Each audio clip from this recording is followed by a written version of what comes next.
রাষ্ট্র ও পুলিশের সাথে জনগণের বিভক্তি তৈরি হয়েছে বলে মন্তব্য করেছেন শিক্ষাবিদ অধ্যাপক ডক্টর সলিমুল্লাহ খান।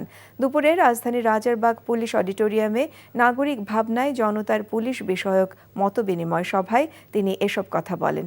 পুলিশের সংস্কার করে ধনীদের সম্পদ পাহারার জন্য তৈরি করে লাভ নেই উল্লেখ করে তিনি বলেন, পুলিশকে জনবান্ধব করতে হলে সেবায় নিয়োজিত থাকতে হবে। নিউ এজ সম্পাদক নুরুল কবির বলেন, রাষ্ট্র যখন নিপীড়নের যন্ত্র হয়ে ওঠে পুলিশকে তখন জনবান্ধব হতে দেয় না। পুলিশকে জনবান্ধব হতে জনগণের ভাষা বুঝতে হবে।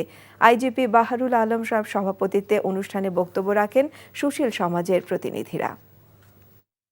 বান্ডেল থাকলে প্রতি সেনমানিতে টাকা বাঁচবে। বিকাশ সেনমানি বান্ডেল কিনে জিতুন প্রতি লেনদেনে।